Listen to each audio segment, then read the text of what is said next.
Hey all, welcome to another beautiful day. In today's motovlog, I'll share 5 costly mistakes you all can avoid when starting with motovlogging.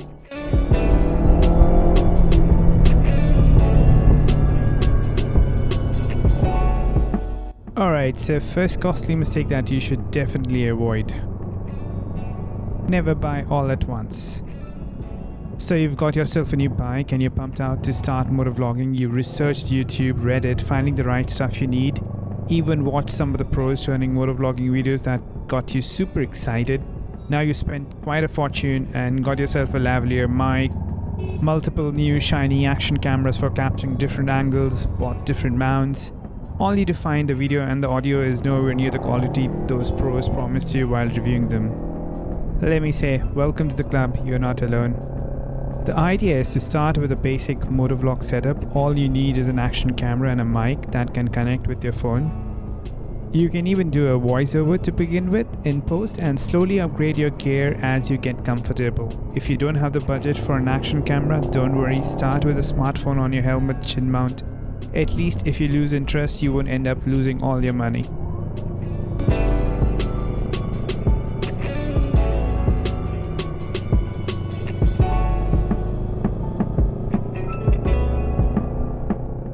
The number 2 in our list is assuming you need the latest gear. You don't need the latest and the greatest gear. This is a lesson I learned recently with GoPro Hero 11. If you have a GoPro 8 or higher, you really don't need to upgrade, or at least till you're maxed out on it. The new features are generally useful for those who are looking for that cutting edge and more importantly know how to use them in specific conditions. But it doesn't mean I would recommend buying a cheap knockoff action cameras either. Invest in something that will last for some years.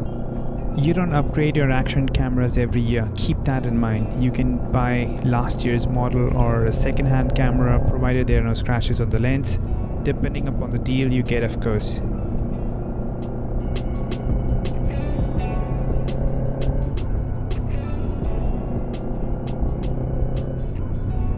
The number 3 on our list is not investing on an audio recorder. We all focus on the video aspect of motovlogging and neglect the audio. You would think that the action camera you just bought should have an amazing mic for that price. I wouldn't blame you for that, but the truth be told, they are really bad. If you're crossing a cemetery, the dead would wake up and slap you twice. It's that bad. All those videos where you can hear the nice exhaust sound, they're definitely not through the mic of an action camera. You need to invest on a separate recorder for the engine exhaust like Zoom or a Tascam. I'll be making a full video soon on this topic based on different budgets, so let me do the hard work for you. Meanwhile, don't fall for those paid reviews on YouTube.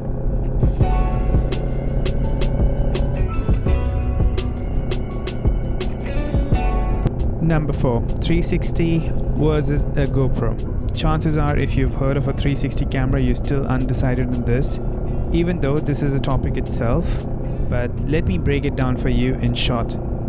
You enjoy editing your videos and color grading them. You prefer your videos to be crisp and can't compromise on the quality. You want your cameras to be rugged and not easily scratched and easily serviceable as well. If the answer to this is yes, then go for a GoPro with your eyes closed. But if you're looking for something fun with less efforts in post, and you don't want to bother yourself editing and setting different angles, 360 camera is for you, but you will definitely find the quality difference between the two.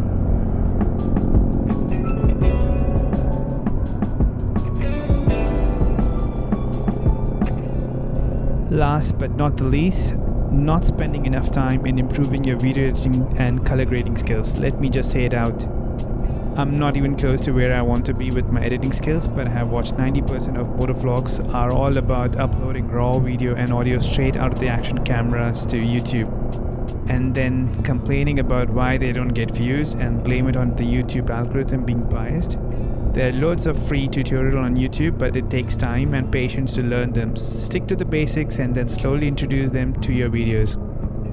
I would recommend Final Cut Pro if you're on Mac. It's a very user-friendly compared to DaVinci Resolve in my opinion.